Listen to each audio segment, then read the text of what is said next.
Okay, can you all hear me? Okay, welcome everybody.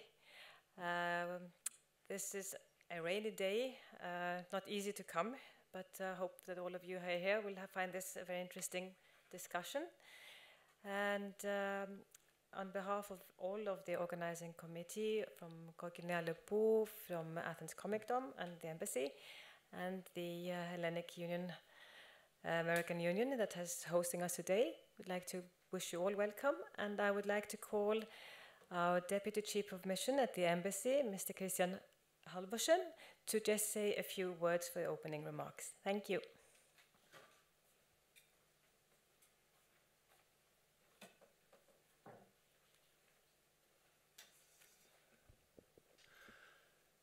Good afternoon, ladies and a few gentlemen that we have here. Welcome to this panel discussion that we are going to have on libraries and the importance for young people.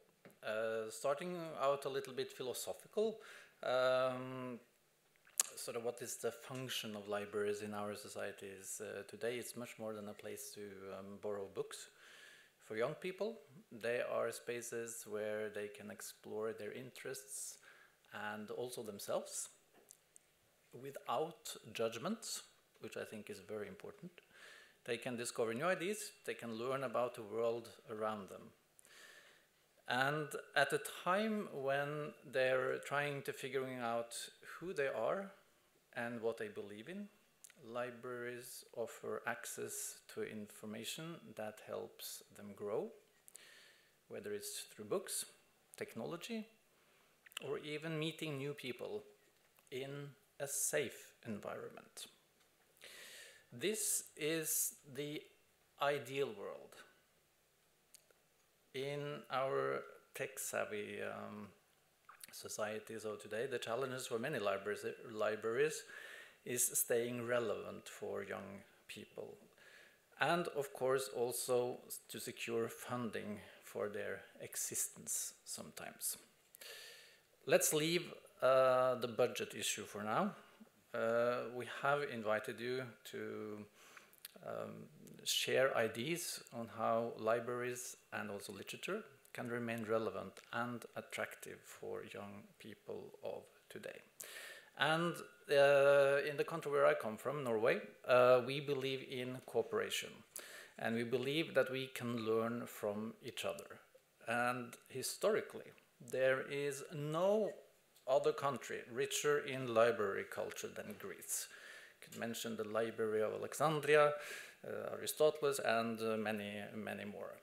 Thanks to our fantastic collaborators, we've gathered a group of experts up on the stage from our two countries that will lead these discussions. Now, one other point. Libraries without books wouldn't exist. New books are always being added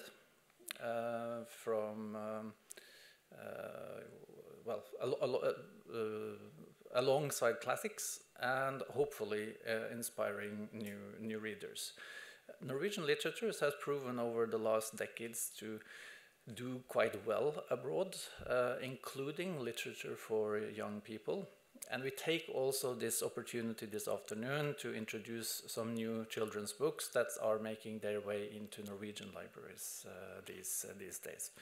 We hope some of them could also find readers here in Greece. It's the Norwegian Literature Abroad that will join us online a little bit later in the program. Now, before we start, and also one of the important things, that is to thank everyone that has made this event possible, and also the workshops that are going to take place tomorrow. Special thanks to Zoe Koskinidu and Lida Tsene for your enthusiasm, knowledge, and hard work. Thanks also to our speakers, Fortini Avdeli, Katerina Fruzaki, Garefalia Terizaki, Ingvild Sandnes, that's a little bit easier for me, Reinert Mithassel, and they are the people that are joining us live here, but we will also have Joining us online will be Andrine Pollen from NORLA. Also, a big thank to the Hellenic American Union for hosting us, especially Mrs. Glikeria Maniotti and Ariadne F. Timiadi. And lastly, also, many thanks to Christina Stordina from the embassy. We wouldn't simply be here without you. So that's all for me. Thank you all for coming. Now give the floor to Zoe and Lina to start the discussion. Thank you.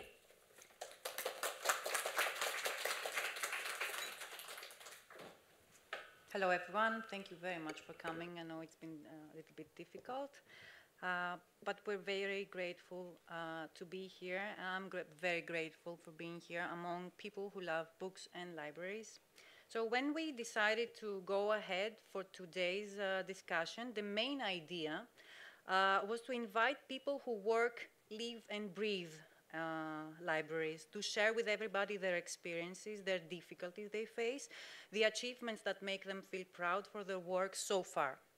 So the collaboration with the Norwegian Embassy in Athens gave us the opportunity to bring in Athens librarians from Norway, and for us to invite librarians from Greece who share the same passion for books, literature, kids, teens, and understand better than anybody else the power of books, culture, and community.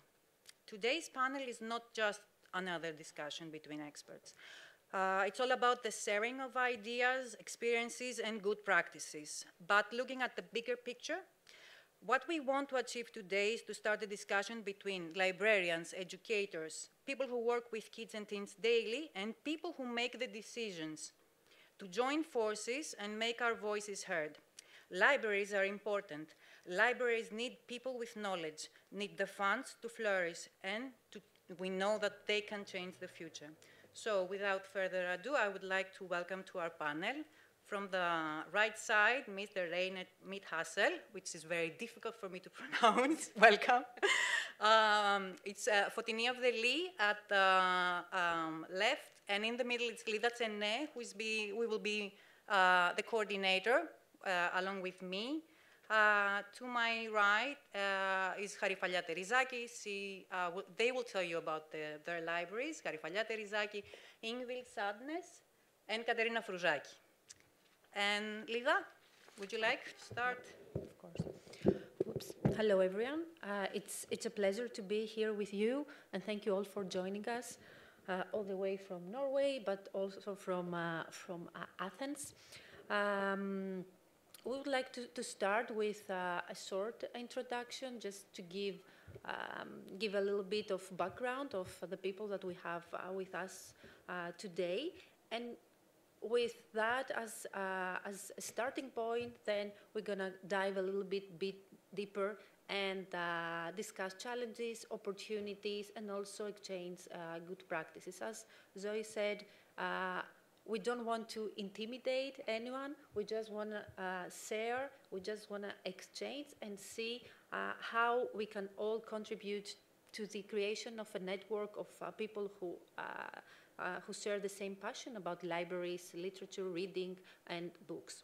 So I will start with Fotini. And I would like to ask her to give us a little bit of overview of who you are, where do you work, which is your audience, and what are the goals of your library.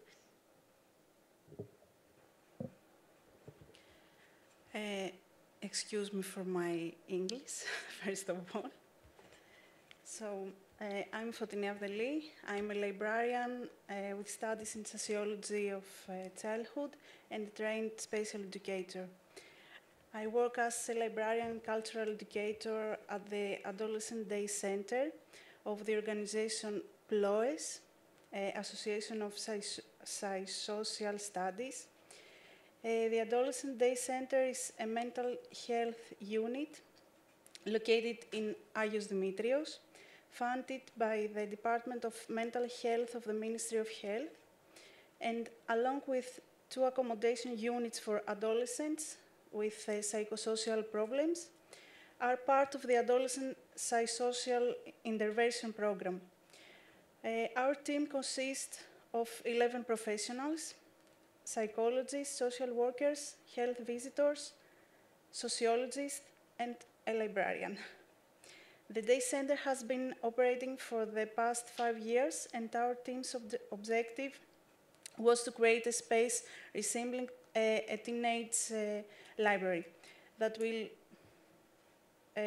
encourage the development of a broad and diverse community of teenagers and youth.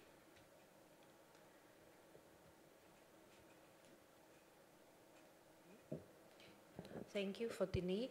And as you will see, we tried to choose people who represent different types of libraries.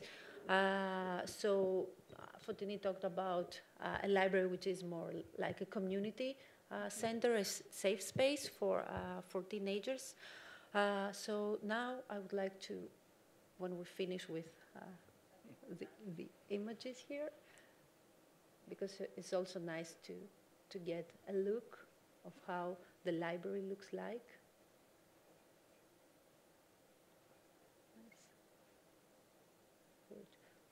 Okay, so we will move to Garifallia, would you like to continue? Okay. Hello. Thank you very much for having me here. I am Garifallia Terizaki, a preschool educator with postgraduate degrees in theater education and acting directing. I strongly believe in the power of children's book to transform societies, and I have been volunteering for a love of reading for many years.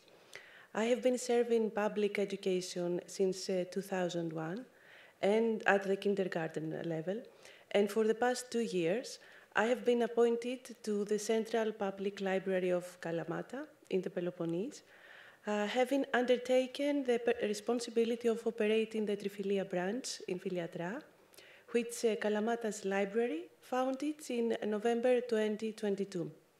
I'm really excited to work in a library. It's like a new world has opened up for me, and I enjoy every moment. The Trifilia branch that I work, I consider it to be one of the Kalamata's library's most important projects.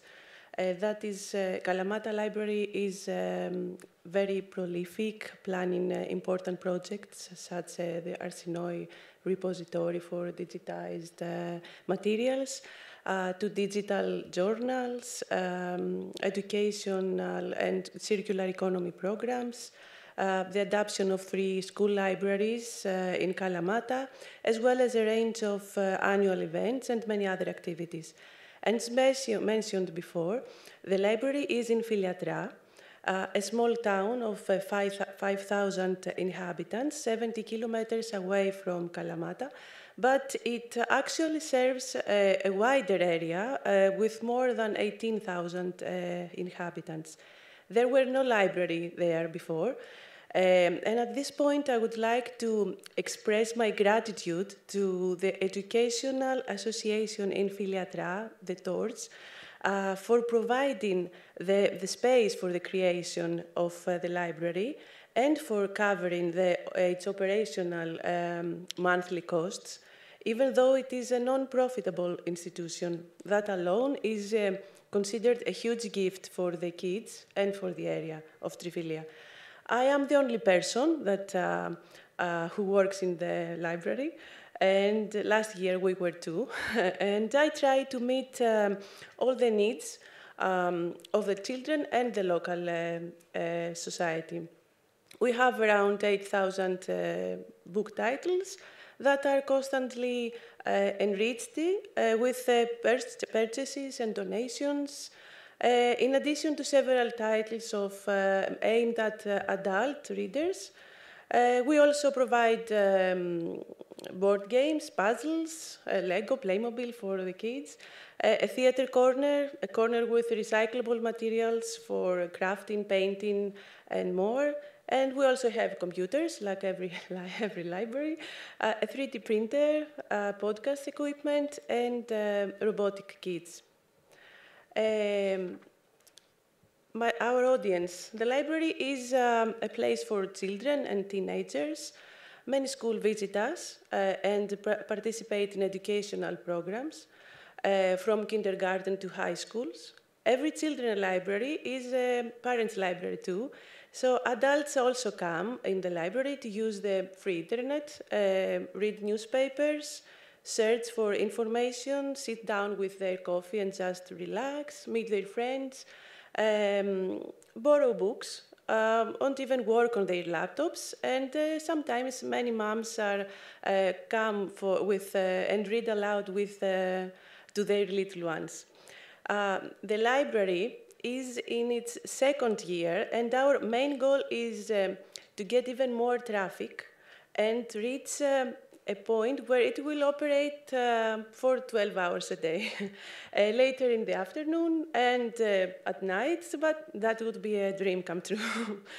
The immediate goal, however, is to attract teenagers. Teenagers in Greece, as soon as they start attending high school, have many extracurricular obligations that they finished after 8 p.m. every day. Often they have things to do even on Saturdays. This has troubled me a lot last year, so this year I thought of opening the library 2 afternoons a week from 2 p.m. to 10 p.m. so that the teenagers know that the library during these hours is a teenager's affair. Two more ambitious goals that we have set are the creation of a multilingual library section so everyone can read in their mother language, and enrichment of the game library so that children and schools can also borrow games, toys, etc. But an ultimate goal for Kalamata Library, our mother library, is to expand the activity of the branch to the first floor and organize a library for adult readers. We work closely with the director of Kalamata, Mrs. Sulioti, and discuss the prospects of the library, and together we try to find ways so everyone, more people can enjoy libraries' gifts. Okay, yes. Okay, so I think, Rainer, would you like to introduce yourself and your library? Sure. Okay. Thank you for inviting me. It's most exciting, and I must say I'm very impressed by my Greek colleagues here who managed to run libraries entirely on their own.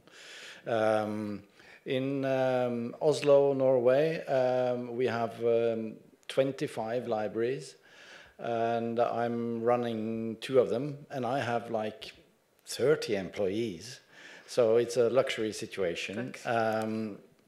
And we have done quite a lot of change the recent 10 years or so. We have changed our strategy from being focusing entirely on the transactions and are now more focusing on a situation, the library as a situation for people, and trying to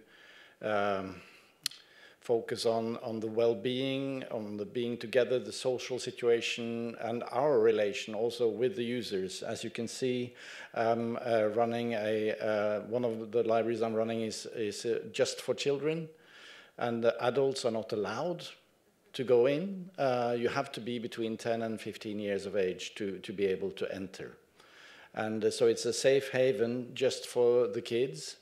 And this is in a very sort of challenged, or should I say, a low-income area with a lot of immigrants or children of immigrants. They're mostly born in Norway, but still it's a situation that they're having a different cultural background, and so it's also a question of the follow-up they get at home, and or the lack of such, large families living in small living quarters, So the city of Oslo wanted to give these kids special offer, as they had not much else, and they were on the streets, and there was a lot of bad stuff happening, and it was especially when it was written in the newspapers that it's a challenging situation growing up there. Then the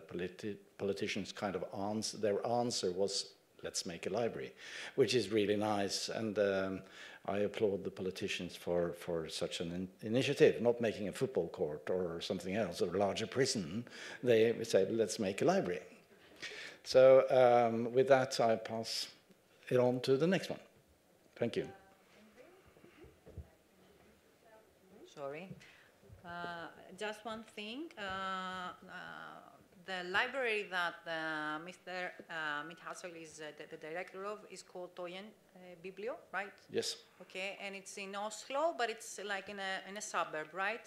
Not a suburb as such. It's rather central, but it's on the eastern part. Now, Oslo is quite a divided city, so you have a sort of rich people's area, and you have the poorer people's area. So this is a traditional kind of workers' area that has changed over the years, but is still a poor part of Oslo. Okay, thank you very much. Thank you. Okay, so Ingvild Sandnes, she's a librarian at the Ringsaker. Okay. It's a terrible word. I wouldn't pronounce any Greek word at all, so I do understand. My name is Ingvild Sandnes, and I work at Ringsaker Library at the moment, which is that small red circle up there north of Oslo. There is where Ringsaker is, 1.5 hour drive north of Oslo. This is my main library in Brumunddal. We have, it's a big municipality in area, and there also lives quite a few people there, 35,000, which is quite a lot in a rural municipality in Norway. And this is me. We do a lot of things to make advertising for books. And this is the other library. I'm sorry this picture is so small, but we have 2 towns in this municipality, and we have 2 libraries, and they are both kind of same library. And they are for all people, grown-ups and children and babies and elderly and whoever wants to come in. And we also, I was talking about that this should be kind of a community center. And we at our library, we have approximately 12 man years, it's called, or person years. And if all were full occupations for everyone working there, we would be 12 people. And we have a small cafe, which is this area here, which is kind of a thing we do to make people to sit down. They can sit down and read their paper or whatever. They can order a cup of coffee and a juice box and buy that. And so it's a little bit more than just the borrowing things, though. Yeah. Oh, that's very small. That's the same cafe with loads of people in. It's impossible to see. And we also have a small room behind which we can have kind of small performances. Like we usually have the children's librarians have in there. We have something called Barnetime, which is a kind of a storytelling or a loud reading for a kindergarten thing. This picture is not from that. That is kind of a collaboration with the health station for for mommies and daddies with very small children. We have a collaboration with that, and they come to our library and they talk about health for moms and health for babies and first aid and sex for people who have just had babies, and yeah, lots of things like with this. So we do kind of different things, and these are small things that we can do. And we give out library cards to every first grades, and they also get a small little bag to have their first borrowed books in. I think, oh, that's me in my classroom. In the classroom, because that's usually what I do. I'm 52 years old. Actually, today I'm 52 and a half year old. It's 18th of September, so that's very important, or at least, yeah. I'm originally an electrician. I have a degree in dramatics and theater. And in there was a storytelling part, so that's how I got into library, because of my storytelling. I worked in the library for the last 10 years. The last 4 years at the Ringsaker Library, which I've told about. Yeah, more commercials for books. This is a Astrid Lindgren book. That's actually my favorite book. That was the last book she gave out before her last book, which is called Ronja the Robber's Daughter. Excellent, fabulous.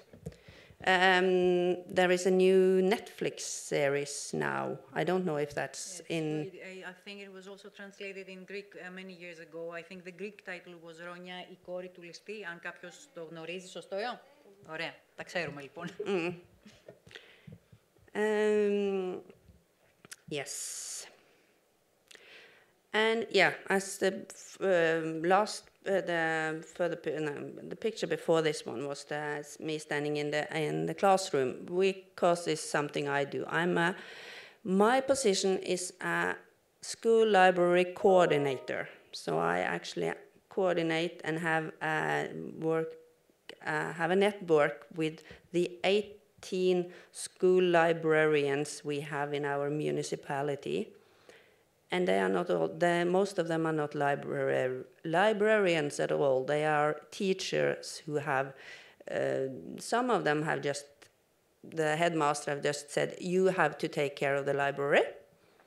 Or you have some time left which we don't know what to do with, so you can take the library. Or there are some of the teachers who would really like to do it, and the school libraries in Ringsaker are diverse from excellent to very, very poor. And I'm a coordinator for them, and I help them with everything they need.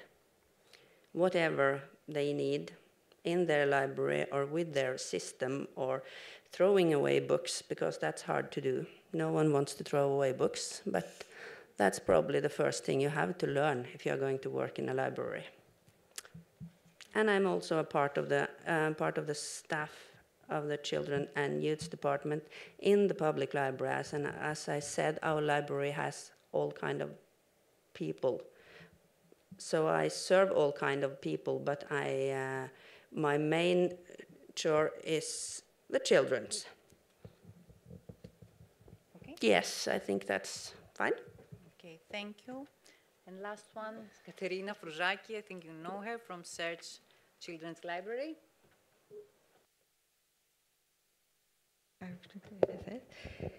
Search Children's Library was founded in 1998 in the area of Eritrea and was part of a network of 29 libraries spread throughout Greece, envisioned and founded by the French patroness Annette Louberger. Due to the 2010 economic crisis, this network collapsed, and the library was left on its own. Since 2014, it has been operating under a new legal status, always in collaboration with the municipality of Kifissia. Search has participated in conferences and seminars, organized lectures, and many of the library's children have been awarded for their participation in various cultural events.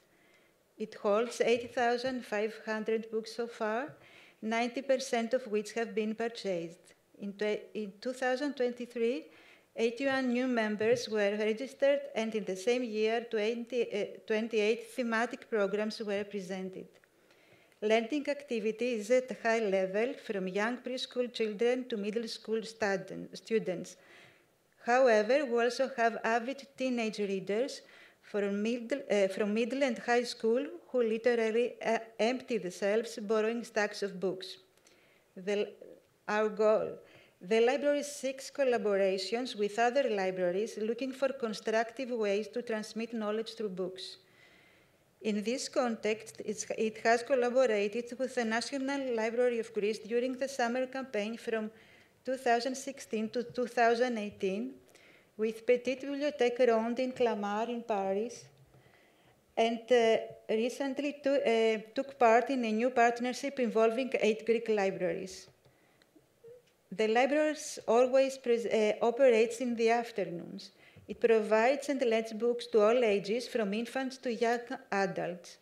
Children remain unaccompanied in the library from the age of 5.5, as we believe it is a space they should manage on their own. At the same time, twice a week, we develop and present cultural programs.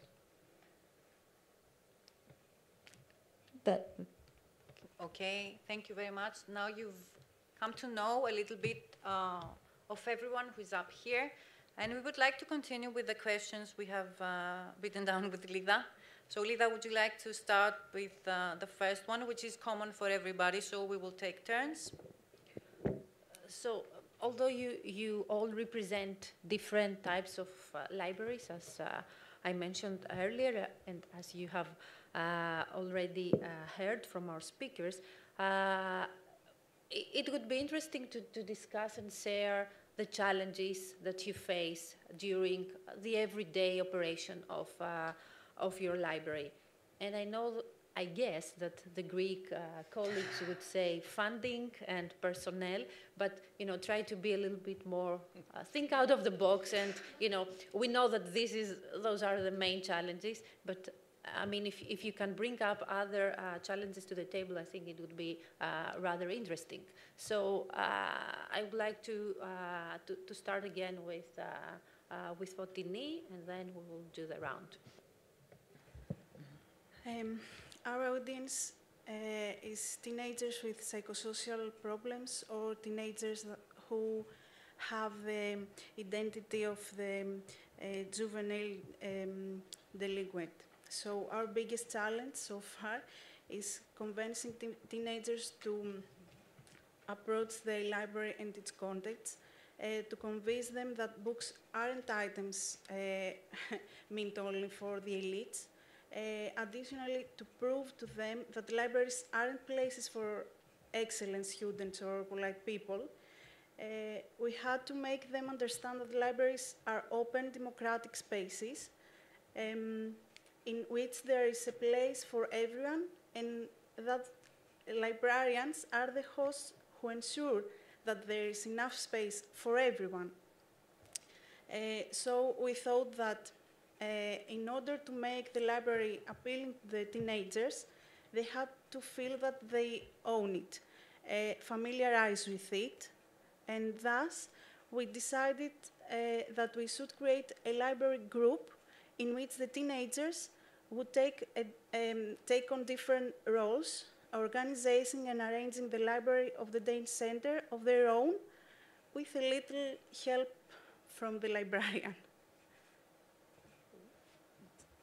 Very interesting, and also a very tough challenge to convince teenagers in general, but teenagers who have those special characteristics to come to the library. So, right now. Right, so we did some investigation when we were making this library, and we learned that the children or the young, they don't want what they need. They're not really interested in the library project, our library project, our passion. They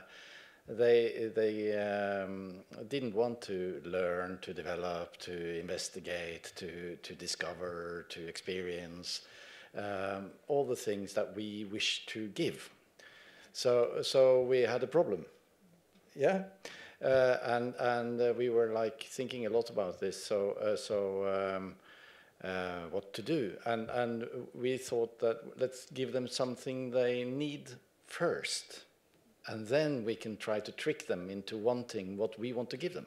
Yeah, so it was kind of a strange library I showed you back here, but it's a reason for it, and it's to give them this space that they want for themselves, a nice hangout, a sidestep from reality where they can be left in peace from parents and small siblings and so on, and to be allowed just to be, to hang out, a third place, not home, not school, but their third place, and then we don't hit them in the head with books immediately, but we try to tempt them and trick them to want to take part in conversation and activities. We have a kitchen, we have a stage, and it's kind of a way into reading knowledge and getting knowledge, sharing knowledge, understanding themselves in society, to how to behave, how to relate, how to be clever.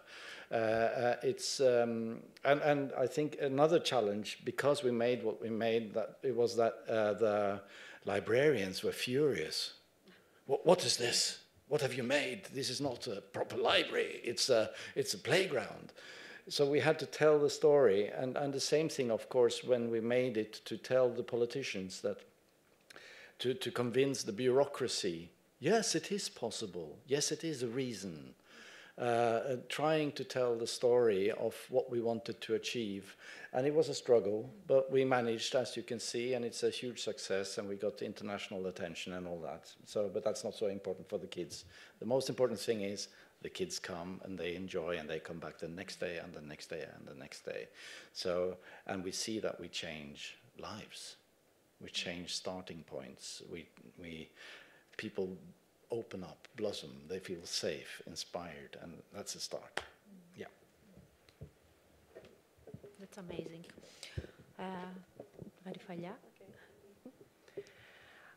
On a personal level, the challenge was the work in the library itself. For 22 years, I have worked as a kindergarten teacher. I had experience, of course, administration and pedagogical, but it was the first time I worked in a library, and I was on my own too. I like challenges, though, because they spark imagination and creative thinking. So I did what I wanted to do for my students or my kids, things I wanted them to experience at the library. The second challenge was to make the library inclusive, a point of reference, to be imprinted on the consciousness of the inhabitants, to get it on the map of Messenia County. I know that every change can be scary, so I set short-term goals initially, taking into account the context of the city, the needs of the children, the parents' works, and the possibilities of the library too. At the same time, I tried to listen to the needs of society. Things went rather well, because the library gained a lot of visitors these 2 years. During this period, many events have organized, book presentations with a visit of and workshops from authors and illustrators, also workshops for the love of reading, etc.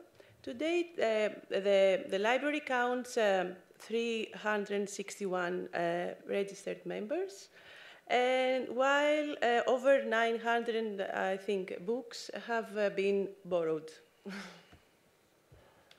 That's it. Congratulations. It's big. I mean, working in the periphery, it's even more challenging than working in the center of a big city. So, Ingvild? Yeah, what problems we have? We kind of have the same problems, all of us, I think. Do people read? Do children read? Do they want to read? As Reinert said, we want to trick them into reading. And some of that is kind of, there is a less concentration. It seems like the reading skills are going down for longer texts. Youths in Norway says they haven't read any books of 100 pages, most of them. And can books compete with the screen? And do we want that? Is that a too hard competition? Or can we do something that make them do both? Yeah. And yeah, that's probably the thing I think is our biggest problem at the moment, because we want them to read. My boss has worked before she became the boss of the library. She worked and was the head of the children and youth department, and her mission has all her life been to marinate children in literature. And I think that's a good sentence. But how do we continue to do that in a more digital world where things can't span any longer than 15 seconds or something? One TikTok movie is the furthest you can concentrate. Yeah. I think that's quite a challenge. It's a big challenge. Katerina, do you want to add? Given the fact that the municipality provides the building where the library is housed, the greatest challenge to date has been its very survival. I have the sense that even today, 26 years after its establishment, the local city councils still do not believe that the library, the municipal library, is a necessary institution for their community. I have had to expend a great deal of energy and fight hard 3 times so far to keep it going. Fortunately, these efforts were strongly supported by parents and teachers and children in the community, and I believe this is why they had a successful outcome. I would also like to add that the library is funded by the Search Foundation for the purchase of books and staff salaries, so the municipality is only responsible for the building and its expenses. Thank you all. Joy? Yes, I think you said at the beginning, Lida, that you should avoid mentioning the funding, but for Greeks, the main problem is the funding, and for the Norwegians is to try to attract their audience. But it's okay. So we would like to continue with a more personalized set of questions and try to make it a little bit quick because we have the NORLA Zoom meeting. So I would like to start with Reinert. When I was trying to find what would be more interesting for you to ask you, the thing is that your audience is very specific. It's from 10 years old to 15 years old, plus the area where the library is situated. So my question is, how do you bring them in, the kids? What are the challenges? What do they, kids and teens, want to meet in the library? What their needs are? And how do you maintain the interest for them to come in and stay there? Oh, that's many questions in one. Yeah. So I think we work quite strategically on communication with every new set of 10-year-olds, we go to the parents' meetings at the schools and present our offer. We make sure that we're active on Facebook and Instagram and all that, and also TikTok now, to sort of communicate directly with the kids. We have a weekly program that we always publish on the Monday, and we have activities every day. We make food. That's very popular, because unfortunately not all the kids have enough food at home. So we make food together, and it's a magical thing. You can say, why make food in a library? But it's something magical that happens when we make food together, because then you become family in a way. The sharing of food is deeply rooted in our minds, that from the ancient times, that if you eat together, you're family. So it sort of helps bridging the kids. And I also have an excellent set of employees that always sees the kids. We always work on relationship. That's always the key. Without the relation, nothing happens. I've had the coolest external partners coming in with, video goggles and all that stuff, and the kids don't want to do it because these guys are more preoccupied with their own goggles than the kids. So you got to handshake in a proper way and make relations. And also this thing about the 10-year is really strict. You cannot come in before you're 10 years of age. So they are so eager, because of their big brother have been in there and is looking so much forward to be 10 years old, and they all come because they haven't been able to come. Yeah, so it's actually a trick to get them in, and and we also have some few 1 or 2 open days a year where the parents are allowed in as well. And they have the same thing, that they finally allowed, and then they come, all of them. So it's motivating. But I think mostly the space itself is very inviting. We got huge windows where the kids stand like this and the adults stand like this and try to sort of see the magic, and they want to come in, So it's I think furnishing is underestimated. The way to furnish, to show to the outside. It's a nice stay. First and foremost, it should be a nice stay in the library. It should be a nice situation inside.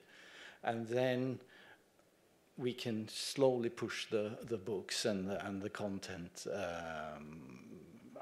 as a secondary thing. But we see the loans go up. We see more people lend more books through this kind of way of going about it. Did I answer your questions? Yes, all of them. Yeah, Thank did you, I? Reinhard. Yeah, fantastic. Linda, would you like to proceed? First of all, how can I become 10 years old so I could come to your library? If you have an answer to that, please let me know. Fotini, you work in a very special library, working with a very special community.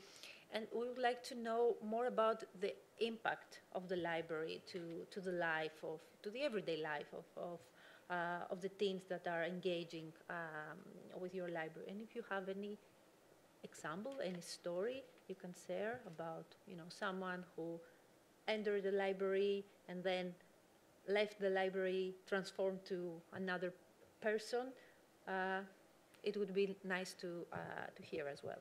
If not, it's okay. As part of the Adolescent Day Center, the library is the collective work of the teenagers. The 6 teenagers who participate in the library group have been trained in different library tools, such as duodecimal classification system, and have taken up roles such as catalogers, collection managers, book buyers, book lending, and classification managers. Through their involvement in the formation of the library, in addition to technical skills, they have developed a sense of belonging to a group, the concept of cooperation in order to achieve a common result, but at the same time, they have also experienced the effect of reading a story. It is quite difficult to convince teenagers to read, but it's even harder to help them understand their right to be part of a of a meaningful group, their right to equal participation in groups, to expressing their opinions, to form another identity away from the children with psychosocial problems, or the refugee, or the identity of the juvenile delinquent. By participating in the formation of the Teenage Library, they realize that they have an opportunity to reimagine their lives without limitations. They realize that they have a right to dream again. So the Library of the Day Center is growing to become a part of their everyday life and self-identity. They join classes, meet their friends, and participated in the cultural workshops. A small community has been created, and our efforts are now going to creating a broader one, where the teenagers of the library can interact with the neighborhood and form new groups with their own initiative. I have 3 examples, but I can tell now or the other. Okay. So I have 3 examples. I'll start with A. So A, she was part of the youth accommodation program at the time and was responsible for the development of the library collection. One day she was meeting her mother at the day center after 3 months apart, and she was very stressed about it. She asking me, what should I say after all this time? And I suggest that she should initiate a conversation about her activities at the day center. So when her mother arrived, A welcomed by showing around the premises of the day center and the library, and finally she focused on 3 shelves of the library and goes, do you remember when you said, I've never opened a book back at home? Do you see all these books? I have catalogued them. At their next meeting, after 3 weeks, A's mother delivered a box full of books to donate to the library. The second example is the example of S. During last school year, S was having problems with her Greek language teacher, who was disregarding her at school. One day, shortly before the end of the school year, they analyzed in a class a poem by a Greek poet. S was constantly raising her cat, but the teacher was not giving her the floor, which made her very angry, and asked why she had ignored her and did not let her speak her mind. Then the teacher replied that since she doesn't read books, let alone poetry, she can't have an opinion. Then S answered in confidence, you may know how to analyze poetry, madam, but I can classify it and teach you how to search for it in the library shelves. Finally, the example of M, who with the skills developed from the library group, proposed to the high school principal to organize and operate a library within the school premises, and eventually accomplished it by bringing together the day center and the school communities. So, Katerina's turn. The question is, we're trying to understand, is there more to a library than borrowing books? And Search is a very small library. It's situated in another part of Athens, as many of you know. And there is the same question of how you attract your audience, how you maintain and cultivate the mentality of an everyday connection with the library. And, well... Okay. Borrowing books is an important service provided by every library, but I believe that as institutions we can do much more. In the library, books are heard and thoughts are shared, groups are formed, and kids collaborate, but you can also find peace and be alone with a book of your choice. The library creates environments. Each space should change often, be transformed, and spark the interest of children. It should have an ambience, and from this perspective, the children's library ceases to be just a service and becomes a venue, a place, an extension of the children's room. The library comes to life and changes through the programs it implements and according to the age groups which accommodate its time. It can become a physics lab where experiments are conducted, an art workshop for young sculptors, a baking lab, or a movie studio where making short films takes place. Often it becomes a lounge where we philosophize and exchange views on a book or an author's opinions while drinking tea. The library is a space where all questions are allowed and all ideas are discussed for us. Lisa, I just want to say something because it may have sounded a little bit of context. What Fotini is doing is very, very specialized, and she works with a really small group of people. And I've seen them, how they work, I've met them, and they're extraordinary, and your work's extraordinary. And there is a juxtaposition with your work, that you have a very selected group of kids, but they're more than 6, right? From 5.5 yeah. to 17. And how many? Okay. So would you like to proceed to the next one?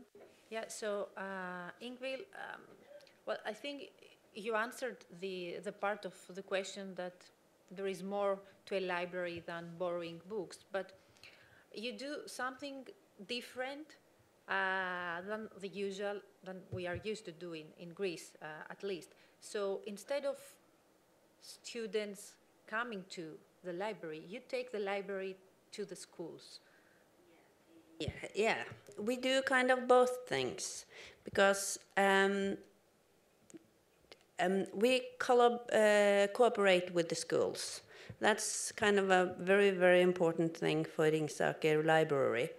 That is to cooperate with the schools. So some schools come to us, some schools we go out to. As I said, every school has a library. All 18 schools has a library. But that library is from a small, tiny room furthest back somewhere where no one can find it, to a big library with a 80% librarian working, and down to 1 hour a week. So what can a librarian do in 1 hour a week? Because it's a teacher who is doing it with, beside the other teaching work. But all of these 18 librarians I have a network with, and I cooperate with them, and I go out to schools. All me and the other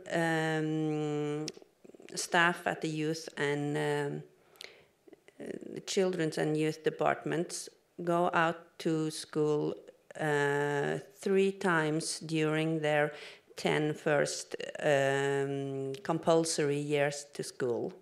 We try to come out to all first grades, or we come out to all first grades, or they come to the library. And we give them a library card, and we give them a little bag to have their first book in. And we read something for them and tell about the library and what you can do there. And many of them have been there before, and many of them haven't. But they usually know of a library since the school has a library. in one or another kind. But yeah, we go out to school because we think that is the place we can reach them. We can reach them all because they have to be there. So if we have a good cooperation with the schools, and we can come out during their lessons, they have to sit there. They have to be there. They are forced to listen to us. And that makes it easier. It makes it easier for them to come to us during school time, or for us to come to them during school time, than to try to attract them after school. But as I understood, children also here in Greece has a lot of things to do after school. So how are you going to attract them into the library after school? I think also here it seems like it could be much easier to try to get a good cooperation with schools to do that. And also, I work at the municipality public library, and we have, I know you are talking about funding, and we also apply for funding for some things, not for books though, but so we have a bigger variety of books. So we also can take that with us out to school, and they can borrow it from us to the school, and they can have a box of extra books in their classroom, for instance, when we come out to school, and that's make a better supply for them, so they have more to choose from. They get a better and a bigger marinade. Mm-hmm. Okay. I think that for certain we don't have libraries that go to schools, but we have schools that go to libraries, like in Garifalia's case. So Garifalia she operates. She's the psyche of a library in a very small town, as you have guessed, Filiatra, and a place where it never had a library before, which is yes. What I wanna.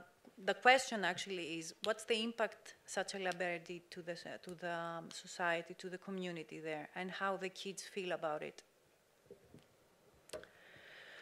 Okay, it's better to pass on to you the children's comments about their library, because they feel the library is theirs. So, it is a pleasure to have a library in our city because we make new friends and read books, Aristomenes. A place where you can relax, think clearly, and read without anyone bothering you and away from your family. Elena. We come to the library with our friends and we relax. We read, play board games, paint, and play theater. Many times, when they assign us group projects at school, we go to the library to study for them. We also participate in workshops where we read books, discuss them, etc. Thank goodness that such a library opened in Filiatra, Elena and Maria. We meet up with friends and read and play board games and borrow comics. Thank goodness that the library exists, Adonis. What would we do now if it didn't exist? We would be in the town square and the sun would eat us alive. Whereas here we spend our time creatively. We cool off, read, play, do crafts and paint. What more could we want? We have the most beautiful library in Greece, Vasiliad. In the beginning, I thought that it would be a classic, quiet library with strict ladies that would tell us to be quiet. But when we first entered the library, we all got excited. Especially my grandmother, with origins from Canada, got very excited because it reminded her of her childhood memories in Toronto. Mrs. Garifalia, who is responsible for the library, made us love the library. She showed us how many things we can learn from books and how useful they are in our lives. I love our local library because it is unique compared to other libraries that I have visited. Agnes. I feel that the library is something really useful for me, even I don't visit it very often. But I know that when I need answers on something, I will find them there. I feel very lucky that such a library exists in my hometown, Konstantina. And George said, I went out of curiosity and now I feel it's my second home. I socialized there and changed the way I perceive books. That all the kids said. I think they answered. I think we're covered. Yes. Yes. So we have one last question that Lida would like to take on. So it's nice to have those testimonials. Hope they will help with funding as well. Put it on the proposal. So we would like to close with an optimistic note. And we would like to ask all of the participants of the panel to share with us their biggest library achievement, something that you are very, very proud of. So, Fotini, you shared those examples earlier. So, as I mentioned before, it is hard to convince teenagers from social stigmatized groups that they have a right to claim a place in society, to be visible and to be heard. The examples that I said before, I think that are the most suitable to highlight how teenagers managed to claim an important position in them, in their families, their schools, and among their friends. Thank you. It's quite an achievement to give that space and create that safe space for teenagers to feel safe, to be able to express themselves, and as you said, to be able to be seen and heard. Rainer? Well, it's close at heart to mention that we've been in The Guardian, we've been mentioned in the Time magazine, and we won many awards internationally, but it's not what makes me most proud. What is nice is that we've been recognized for the impact or the effect we had, and we won the Oslo Public Health Award. And that's like they see the consequence of what the library does to a population or a community. And but what is, I guess, I'm most proud of right now, I'm employing some assistants, and I had like 400 applicants for this job. It's just a part-time job. But those I want to apply, that I'm sort of in the last interviews now, they were all kids using the children's library from when we started, and they say, and they've grown, they've become educated, they become strong, and they say, I just got to go back, I just to be part of this again. So that's what's making me most touched, I guess. Yeah. So you're not growing only a new generation of readers, you are growing a new generation of librarians. Of professionals, yeah, of life's mastership, yes. That's great.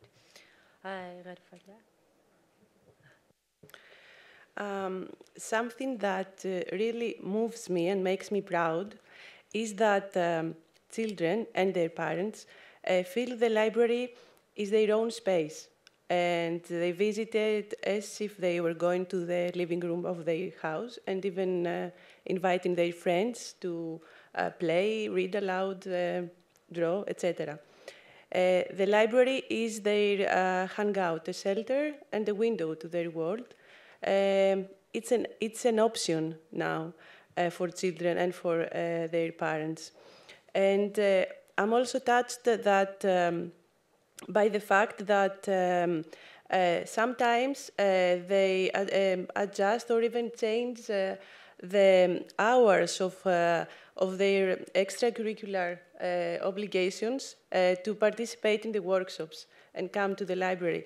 That's why I feel gratitude to their parents because they trust the library first and foremost, and sending their children to the library is now an option to them and first, and then for their children.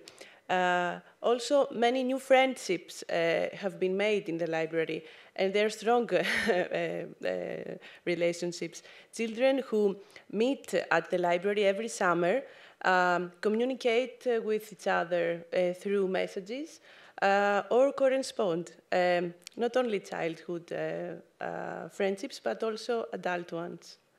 The library became theirs. That makes me very proud of it, and I think that the most very and something else I would okay.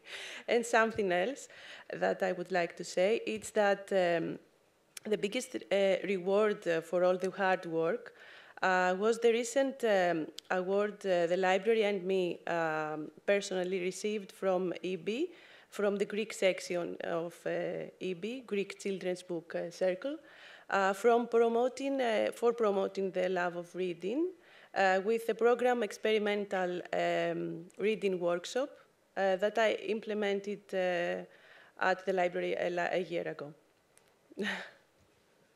Congratulations for all the hard work and, of course, your passion. Ingvild?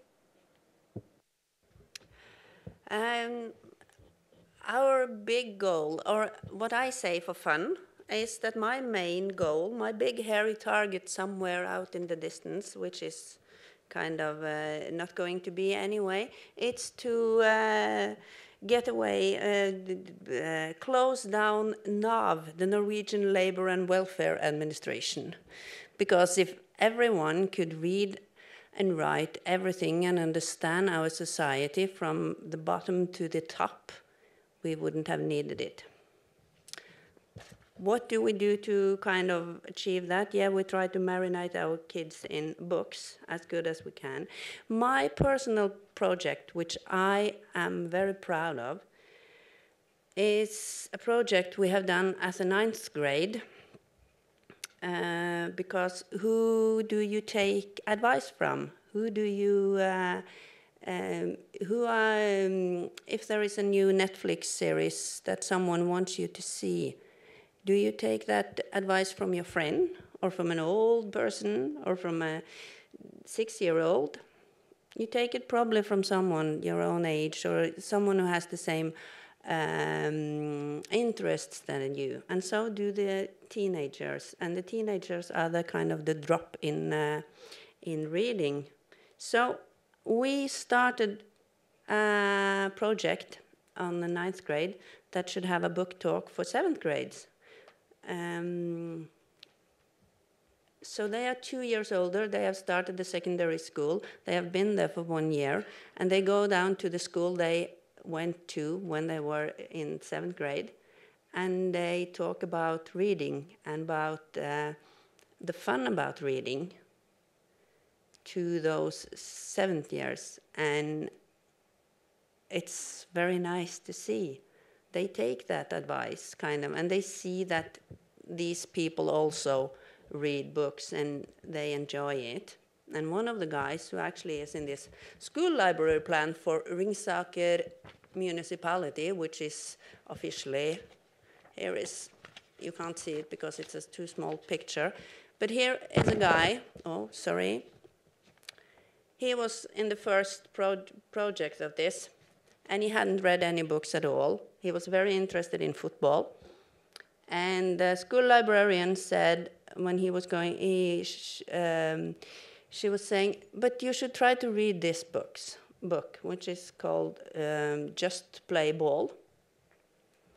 And he borrowed it, and because he had to, because the teacher said he had to borrow a book. And he borrowed it, and he read a page or two, and he delivered it back. And the school librarian said, try once more. You know you have to read something, and this is about football, which you are interested in. And he read it all through. That was the first book he had ever read, and he also read the 2 following books. And he went on this project and went to the 7th grade and told, I have read a book and I've never done it before. And yeah, that's my biggest goal, I think. Katerina? I consider it as a significant achievement that although being a small neighborhood library, it was able to cross borders and present its work in collaboration with the Petite Bibliothèque Ronde in Clamart in Paris at the 3rd Biennial Conference on Children's Literature at the National Library of France. This event was organized by the course team of the Master's degree in Children's Literature at Cersei University at the National Library of France, focusing on the topic of the mediation of youth literature in the 21st century in Europe. Also, I consider the greatest achievement for the library the appreciation and love that both children and their parents have for their library, as well as the children's enthusiastic response and participation in its programs. This is what has always kept the library alive and active. In an era when the very existence of libraries and books is being debated and libraries are being called upon to take on new roles, adapting to the realities brought by the technological revolution, it is truly touching to hear children say that they don't want to leave the library, that they want to stay just a little longer. This summer, I was surprised to hear a 10-year-old girl say, "What a pity, I'm going on vacation, I'll miss the library." Her parents brought her every day from the other side of Attica, where they were spending their holidays, so she could participate in our summer programs. Most of the children have integrated the library into their weekly activity schedules. A 9-year-old boy even planned his activity for the year, saying, "I'd rather skip football so I don't miss the library." Finally, I consider it an achievement that some children of the library grew up, became parents, and as parents they bring their own children to their library. Ariadne, 17 years old, recently said, "I don't know what kind of person I would be if I didn't come to the library." And then father, in the library, it is always like Christmas. So I guess we can all understand not the importance, but the impact that libraries have on children's and teens' life. And thank you very, very much for being here, Reinert, Fotini, Arifalya, Ingvild, and Katerina. We have a few minutes available for questions from the audience. If you want to ask something, there is a microphone available for you. If there are questions for the participants.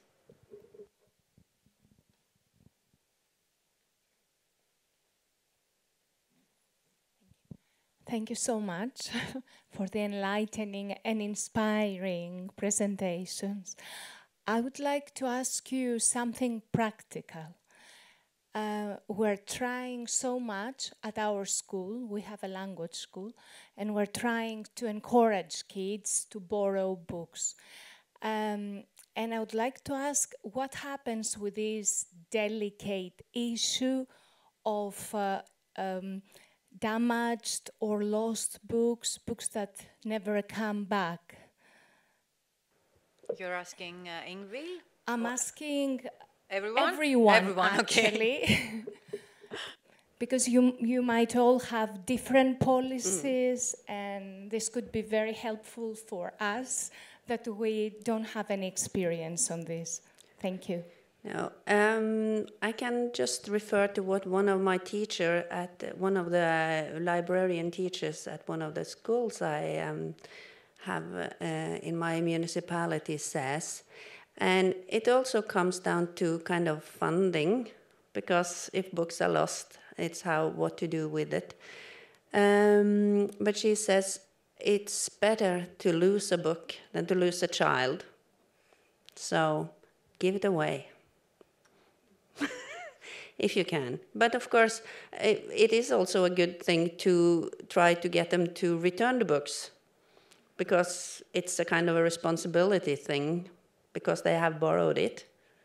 So we try to do both, but in a nice way.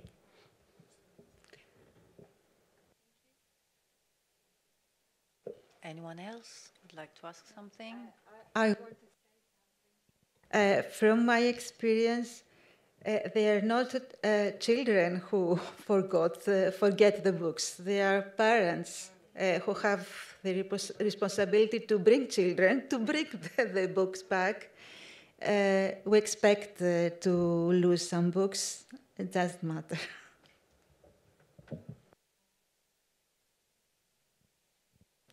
Anyone else? You will have the chance to talk with the participants afterwards, but in case you have a question, now is the right time.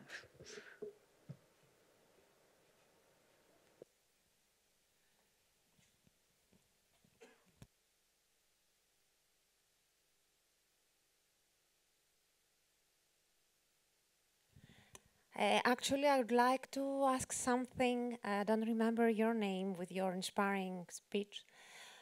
Can you please elaborate more about your tricks?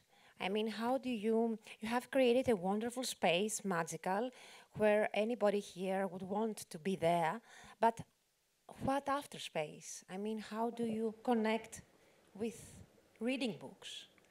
Can you share some ideas? Thank you, yeah.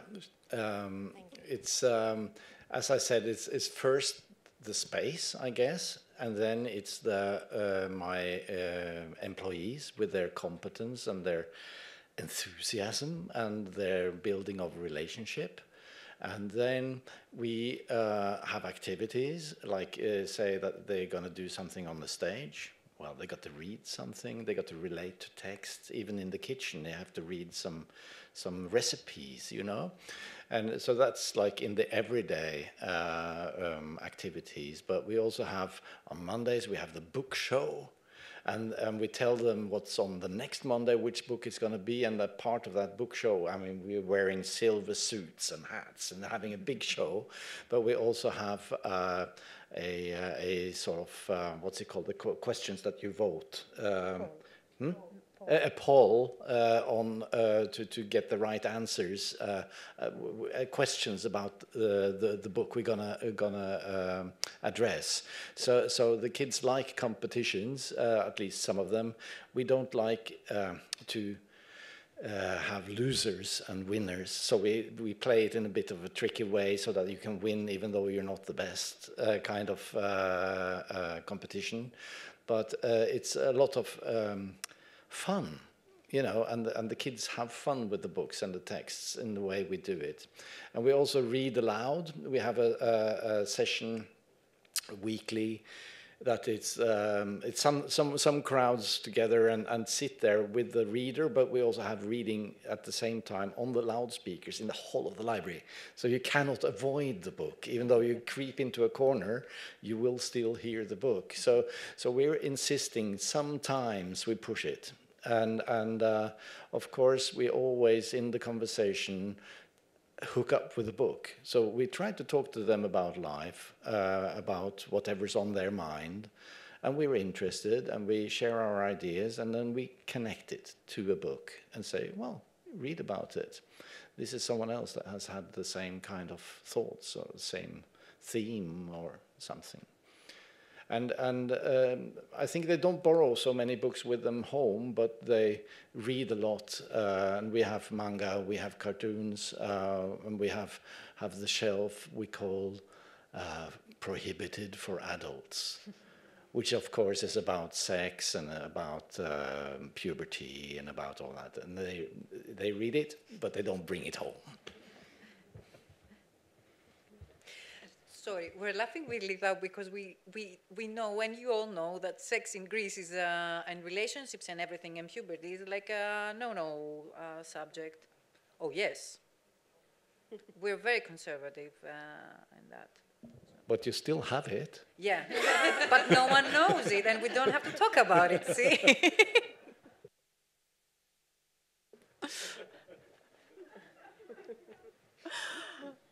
We still have a few minutes before the NORLA meeting, so we can take 1 or 2 questions if you like.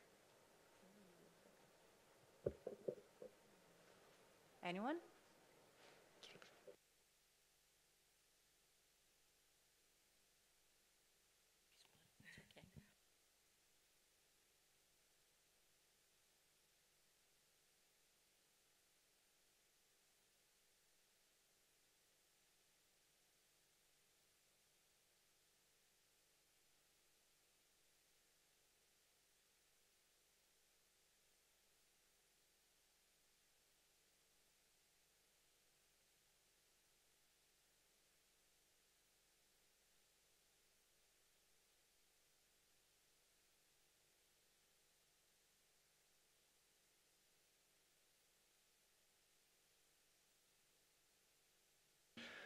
Well, there are thank you for your question. There's a couple of answers to that why 10. One thing is that what we heard from the kids, that they always were taking care of their smaller siblings, so that was one part of it. But there's another thing is that until you're at 4th grade, 10 years old, you have a spare time or free time offer at school, and then it stops. So that's one reason. And the other reason is that when you're 10 years old, you can move around freely yourself, while when you're younger, your parents want control. They don't want to let you go, and the parents are not allowed in, so it would create too much problems. So another thing is about the age thing, because we say 10 to 15, but when they turn 14, they go into youth school. There's a children's school and youth school, and we see that they stop coming. And it's not because they don't love us and think it's cool, but there's a completely different project that kicks in when you're 14. You're through puberty, and it's about identity. And it's all about getting someone to believe that you are what you pretend that you are. Yeah. And if you then play and hang around with smaller kids, you lose face. You lose your position. So we see that most of them stop coming when they start in youth school, unfortunately. So major 10 to 13 is the main group. So it's a luxury to have a library for such a small age span, but it's so important. It's so important. So it's worth it, we think, because it's the formative years, and it's if you manage to have those 3 years and you started reading and you started believing in yourself and your future, then you're better. Have a good starting point. Yeah.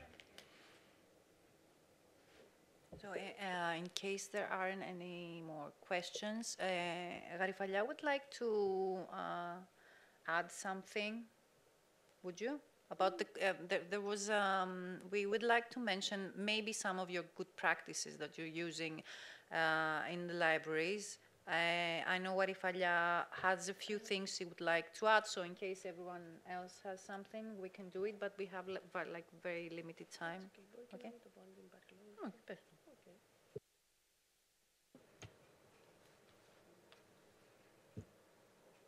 We cooperate with many institutions, and especially with our neighboring Iliopoulos Museum. It's a local museum of photography and painting. And we implement many actions collaboratively because we know that only through collaborations will we have the best results in cultivating a wider culture of reading, love of for the arts, and furthering of aesthetics. And we promote volunteering. We need volunteers. And the library is open to volunteers who want to run workshops or help run it.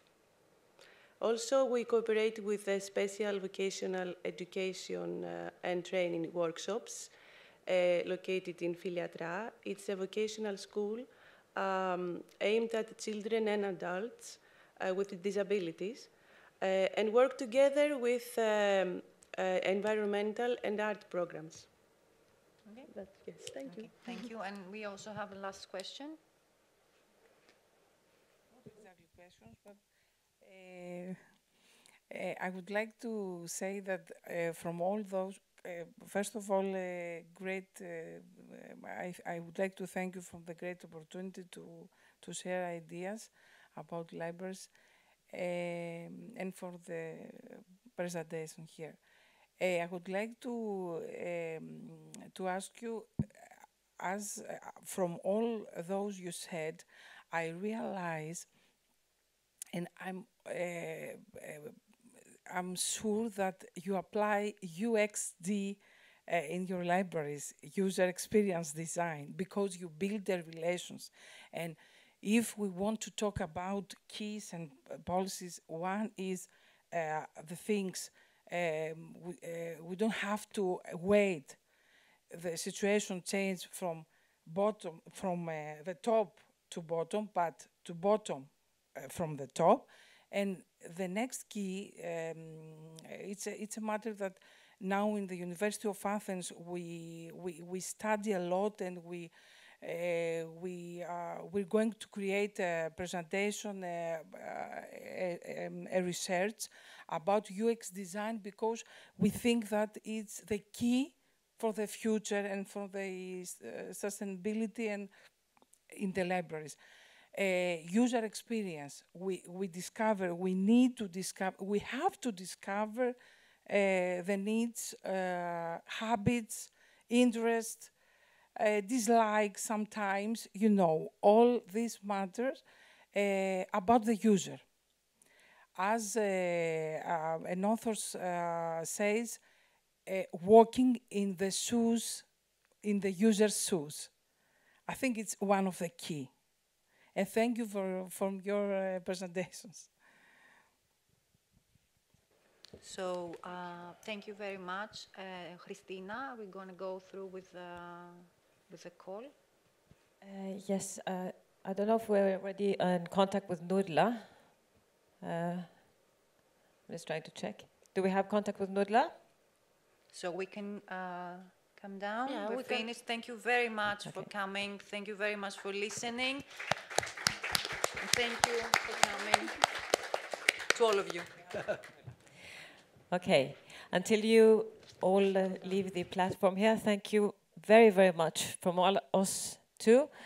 This was a very inspiring, a very interesting conversation to listen to. And although I'm not a librarian or work with the libraries, I found this exceedingly interesting. And also challenges, yes, but I think that just by listening to you, all the good examples that you have, all of you here in Greece and in Norway, it's absolutely worth it. So it's worth fighting the challenges. Now we're going to another part of our presentation today. We have just linked with Norway and Mrs. Andrine Pollen from NORLA. NORLA is one of the institutions in Norway presenting art abroad, and it's on literature, so it's Norwegian Literature Abroad. It works by presenting new Norwegian literature authors traveling to other places and getting Norwegian literature known to other countries. So Mrs. Andrine Pollen, she's been working for many years with NORLA, and she unfortunately cannot be here with us today, but she's here digitally and on Zoom, and she will be speaking about NORLA and the work that NORLA does, and at the same time she will also be presenting new literature for children, hopefully, as Mr. Halvorsen said, will be at one point coming to also Greek bookshelves and libraries. So thank you, Andrine, for joining us tonight. I'll leave the floor to you. Thank you very much. I assume you can hear me. I will now start sharing my screen.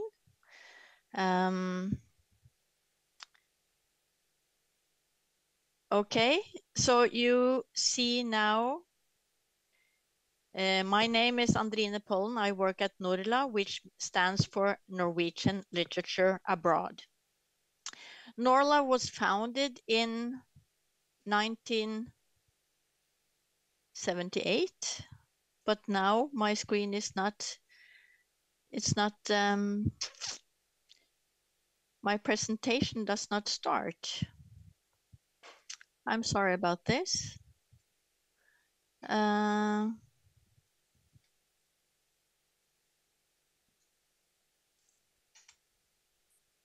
It seems my screen is frozen, so I will stop sharing the screen and see if I can do it again.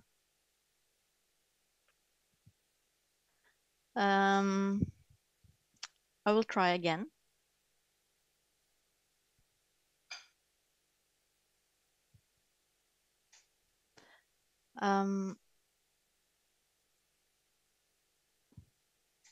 Okay. NORLA stands for Norwegian Literature Abroad, and we try to bring Norwegian books out to other countries all over the world. Norway is a very small country. We are only 5 million people, and thus our language is very small. And still, Norwegian literature is translated to many languages all over the world. And this is also because we have a cultural policy in Norway with a lot of support from our government.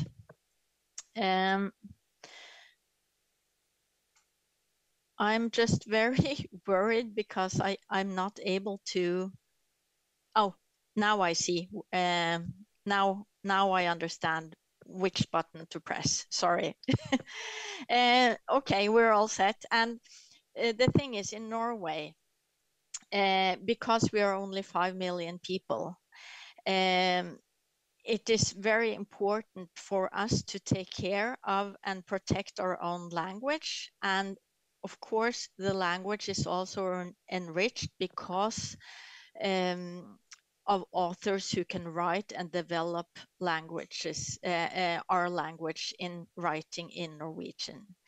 And to start with, I have to tell you that in after World War II, in the 1950s, in the 1960s, a lot of books that were published in Norway, they were translated from other languages into Norwegian. Of course, we had our own authors as well, and we had important authors like Henrik Ibsen, who is a playwright who is still played a lot all over the world. We had some Nobel laureates like Knut Hamsun and Sigrid Undset, but except for that, there were not that many authors that were translated to other countries or languages. And there were not so many authors who would write in Norwegian. So the government decided that in order to help Norwegian authors develop and to be able to live from their writing, and for publishers to be able to publish books in different genres, the government decided that they would make a purchasing scheme that would they would buy books and distribute them to libraries all over Norway. I will tell you a bit about that later, but this is the reason why Norwegian literature has grown to be this strong, and we thus hope that we also can bring Norwegian books out to readers in other countries. And in Norway, NORLA, we cooperate a lot with ministries of culture, with the Ministry of Foreign Affairs, and of course Norwegian embassies all over the world. And NORLA is financed by the Ministry of Culture, but of course presenting Norway abroad is also an important task for the Ministry of Foreign Affairs. NORLA also cooperates with the national book industry, that is publishers, all the authors organizations, both for adult fiction, for adult non-fiction, and for children and literature for children and young adults. And we, of course, we also cooperate a lot with international publishers all over the world. And like one of the most important authors for Norwegian literature abroad is Jostein Gaarder, and his publishers all over the world, they know each other because they publish the same author. So it's a kind of network that we work on and that we collaborate with and try to connect. Then there's also this NLIT network, that's the European Network of Literary Translations. And within the northern countries, within Norway, Sweden, Denmark, Finland, Iceland, the Faroe Islands, and so on, we also have a network. We talk to each other about how to cooperate and how to develop our ideas.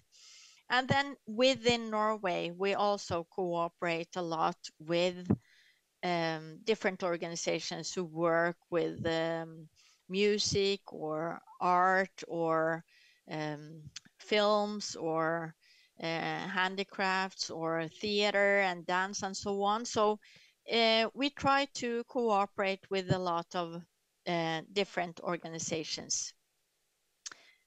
The most important thing about NORLA is that we give translation subsidy to foreign publishers of Norwegian books. And of course, being an author, it's quite cheap for NORLA to send an author abroad, but because they can only bring a book and they can read from the book to an audience abroad as long as it has been translated. And that's of course the most important thing and the most expensive thing about it. Of course, bringing a musician can be much more expensive because there has to be a lot of techniques and music and an orchestra and so on. It's much more expensive to send that abroad, but an author and a book, that is fairly easy. And what we do is that we provide translation subsidy of normally up to 50% of the costs. So we can also support the production of picture books, for instance, which is especially interesting for children's books, of course. But in order to have a book translated, a foreign publisher might be interested in knowing more about the book before they decide to buy it. So we can also provide sample translations of Norwegian books if a publisher would be interested in knowing if this is a book they should consider publishing. And we offer different kinds of grants also for authors and lecturers, for translators, for literary agents. And we also have grants for international publishers coming to Norway. We have a fellowship in Norway now with 8 publishers coming from many different countries. And they will come here to Stavanger, where I am now, to join a literary festival tomorrow. So we have different kinds or ways to bring the book industry in Norway out to the rest of the world. On this, oh, sorry, I went one too fast. On this scheme, you see the number of grants that we have been given since 2004. Why it goes only back to 2004 is because that year, that's when we made the statistics for fiction and non-fiction altogether, because before then, there used to be 2 offices who worked for this in Norway. But so there were around 100 titles that were supported in 2004, and then you see that there was a big peak in 2018 with more than 600 titles that were given translation subsidy. And that was because this was the year before Norway was guest of honor at the Frankfurt Book Fair. So a lot of books were translated into German prior to the book fair in Frankfurt. And then we expected the numbers to go down in 2019, and then they went up again in 2020, actually. And then it's been going a bit more down, but we see that the numbers are still fairly stable. When you see the numbers here, we get around, well, in 2020, we had 660 applications. And then in 2022, there were 521. And we see that most of the applications we receive are for fiction, but also there's quite a large number of books for children and young adults that are supported. And if I look to the year of 2023, if you're interested in seeing which languages are translated most into, Germany is on top, and Germany, they always translate a lot from other countries. And then after German, there is Danish and Swedish, and they are our neighboring countries, and we are close to them in many ways. And then we also see Dutch, and then Arabic. And Norway was guest of honor at the book fair in Cairo in January. So that is probably the reason why many books were translated. And when we see Serbian on the 6th, is also because in Eastern Europe, they have been studying Norwegian at the universities, and there are quite a few translators who have emerged from being students of Scandinavian studies. But there are many languages, and you see Greek is number 33 with 4 titles that were supported last year. And then you see in green, number 42, number 47, and 49, they are in green because they were new languages to us. It was the first time that a book was translated into Gaelic and Frisian and Thai last year. So we're still developing, and there's always very inspiring to see these statistics at the end of the year. On this screen now, you see a lot of books that have been translated into Greek. I don't know if you're familiar with them, but Norwegian literature is really, it's all kinds of genres. A lot of people think about Nordic criminal literature, but there's Stan Gorder, who was really, his book Sophie's World was in 1995 the most sold fiction book all over the world, and it sold millions of copies. And I'm still very astonished by that, thinking that Norway, such a small country, still had a best-selling author who sold the most books in 1995. And that, of course, opened the door to many languages and markets after that. And it also opened the door for many other authors from Norway, because Norway was really noticed then.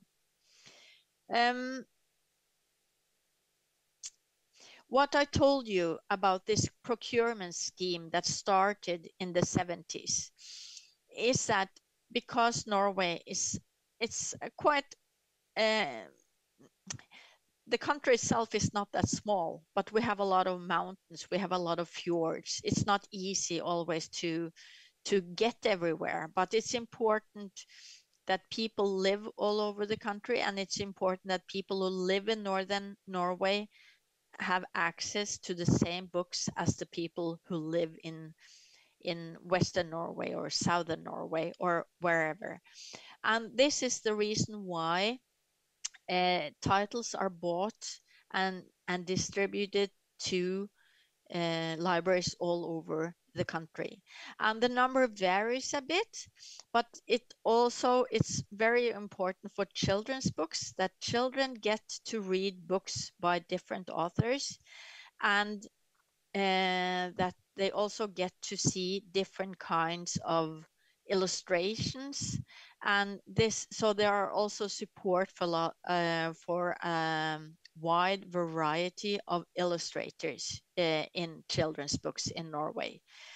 And it's very important, though, to remember that this procurement scheme, it's no censorship. So the books will be published anyway. So the books will have to be published, and then they will know if they will get a grant for it. That's a very important factor. And this has made some very interesting results in Norway, I think. And I wanted to show this to you. At the House of Literature in Oslo, this painting is on the wall. And there are about, I think, 30 authors on this painting. And in 2007, these were the most, how do you say, well, acknowledged authors, and they were really, everybody kind of knew who they were. And I think it's very important also in different fields. You have criminal authors, you have poets, you have fiction writers, non-fiction writers. And in the middle, the man you see in the middle, that is Jon Fosse, who won the Nobel laureate last year, Nobel Prize, Nobel's Literature Prize last year. And he was already then really a very important figure in the literary field in Norway. And then at the very bottom right, there is an author who had in 2007 only written 2 books, but he still made it into the picture. And that is Karl Ove Knausgård. And the thing is that he had only written 2 books, but still, and there are many, many authors in Norway who had written 2 books at the time and who were not in the picture, in the painting, but he made it there. And then, of course, there were other authors who have written many books and also sold many books, and they were still not in the painting. And one of them, she was very angry that she was not represented in the picture. So she made the artist make stickers with her, and the opening night of the House of Literature, she put stickers of herself all over the wall in the House of Literature because she was mad that she was not a part in the painting, and everybody laughed about that, of course, in a humorous way. But what I also think is very important, I don't know if you see Jostein Gaarder, he's number 3 from the bottom left with a lot of arms, because when he's talking, his arms goes everywhere because he's so enthusiastic all the time. But what I think is very important and interesting about this painting is that there are a lot of authors here who have written different genres, but only one of them has written children's literature only, and that's the woman number 3 from right with the red jacket. She was very famous in Norway for writing books for children. And the thing is, she is the only author here who has written children's literature only. But the rest of the authors, even though they have written poetry, or if they have written non-fiction, or even Jon Fosse, there are so many authors here who have also written books for children and young adults. Because I think this is because of the procurement scheme, which meant that an author would get support for one book a year if they would write a book. But then if they needed more money, they could also write a book in another genre. They could write a book for children as well. And if it was bought, it was of course also a very good income for them. So I think this has resulted in many authors writing for children and young adults and experimenting. And some authors, I think even Jon Fosse said that once, that he needed the money, so he would write also books for children. But then on the other hand, you have authors like Jo Nesbø, who is right below Jon Fosse. He is a very famous crime author. He has written criminal fiction and sold more than 50 million copies of his books. Because he needed the money, but he did it because he thought it was fun. And I think that's something which is very good for the Norwegian literature. I think it's resulting in Norwegian authors writing in different genres and experimenting a lot. And one of the poems who are here, she is now more known for writing criminal fiction as well, but her debut as an author was writing poetry. So I think this has resulted in Norwegian authors being able to write in different genres, and I think that's very interesting. In order to bring Norwegian books to other countries, we need translators. And last year, the picture, the photo you see here, we gathered 150 translators from 38 countries and 41 languages to come to Norway. We had 80 events for them, and they came from Japan, they came from Argentina, they came from Chile, Brazil, Australia, the US, all over Europe, India. They came from everywhere, and their common language was Norwegian. And of course, it was great fun for them to, when the Brazilian and Japanese and Chinese and Indian and Turkish translator of Jon Fosse met. Of course, it's interesting for them to discuss how did you translate that phrase? Did you find that issue difficult, and so on? So it's very important for translators to meet with each other. And as we know now, meeting on Teams is not the same as meeting real life. What I also wanted to show you is this web page, which is called booksfromnorway.com. If you go to Books from Norway, you can find information about different books, authors, translators into different languages, rights holders, grants, and whatever you need to know about Norwegian children books, both for children and young adults, and you can and for adults as well. You can find information on anything, and it's a big resource if you want to know what kind of graphic novels are available for the Greek market now, what kind of picture books are available, and so on. You can find a lot of information there. What NORLA also does is every fall and every spring, we select 8 titles that we find especially interesting for publishers abroad. To the bottom right here, you see a new series that just came out in Norway about, well, it's kind of children's versions of Henrik Ibsen's plays.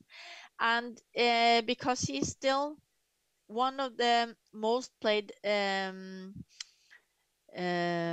theater writers in the whole world, after Shakespeare, Ibsen is still the most played dramatist. So his books, his plays are known for adults, but this is a new series that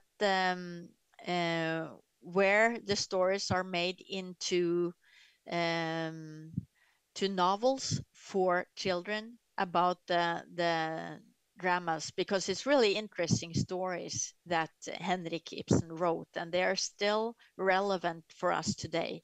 So that's one of the very interesting new projects, I think, from Norway. Except from that, we have, you see from the different pictures, there are a lot of different and there are picture books, there are criminal fiction. The one to the bottom left is a book which represents all, not all, but many mysteries that have never been solved, like who was Jack the Ripper and so on. And it's kind of stories that we often think, well, as an adult, I might also be interested in it, and it can also be presented for children. And at the top left, you have a fantastic graphic novel that has been now written about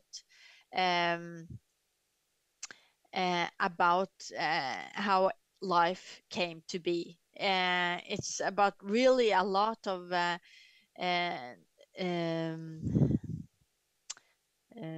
information, and I'm looking for a word in English. Well, a presentation of life itself from an evolution, and really also natural science, which is also interesting for an adult reader, but made for children. So there's also a book to the right about birds and how they fly from northern Norway to south of Africa, and what are they doing in between, and so on. It's also a very fascinating introduction to what is going on and what do they experience as they travel back and forth, long distance, really. So we try to represent different aspects of books for children, and there's one rule in Norwegian books for children, and that rule is that there are no rules. You can say anything in a books for children, as long as you say it in a book in a way that brings a positive or hopeful ending. There are no themes that cannot be presented, and sometimes it's also important to have books for those children who might be struggling with some problem of any kind. It's important that they also can find a book that they can relate to and where they can find a solution to their problems. What NORLA does is we provide network, we can give advice, and we can support, give financing to publishers, to institutions, to anyone who wants to bring Norwegian literature out to other countries, and we're always there to give advice and to help out if someone wants to know more about books from Norway. We are the ones to connect, and you're very welcome to connect with me by email later if you want to. And I don't know how the forum is now. If I stop sharing the screen, if you would like to ask me any questions directly, I'm also here for you now. Thank you. Thank you, Andrin, very much for this presentation. This was very good and excellent. I don't know if anybody would like to ask any questions. Do you have anybody in the audience? Nope. I think Andrin said everything, so you have, I think, answered all the questions already. So thank you so much for joining us, Andrin, for this. All the best in Stavanger and with the festival. And we will be back to you. Thank you so much. Thank you very much. I leave you then. Bye-bye. Thank you. I see you clapping. You made me happy. Thank you. Bye-bye. So thank you all for staying and being with us today. For all of you here, we have a little glass of wine and something to eat, so we can stay and discuss a little further if you would like. The catering that we have is called Fem Act Art, and these are ladies from around the Mediterranean Sea and have brought their cultures into their what they're serving with us, and this is an NGO which we are supporting also today. So thank you very much for coming. Hope to see some of you tomorrow towards at the workshops in the morning. Please join us to the right as you come out here. Thank you.